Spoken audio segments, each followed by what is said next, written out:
আরে মন্টু দেখবে তমরুজটা লাল আছে কিনা। ও বাপরে বাপ, এটা কি দেখলাম আমি। আইরে মহাজন মহাজন দেখো এটা কি।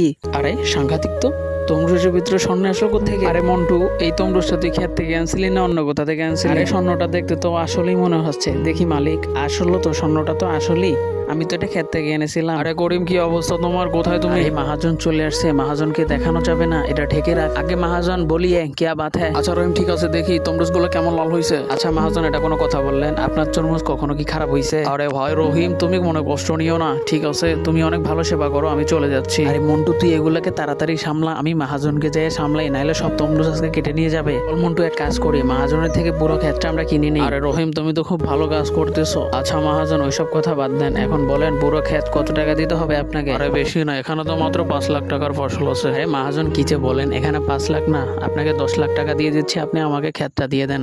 আপনার এটিএম কার্ডটা বের করুন। আচ্ছা ঠিক আছে, এত করে যেহেতু বলতেছো, এই নাও এটিএম কার্ড, টাকাটা আমার এখানে পাঠিয়ে দাও।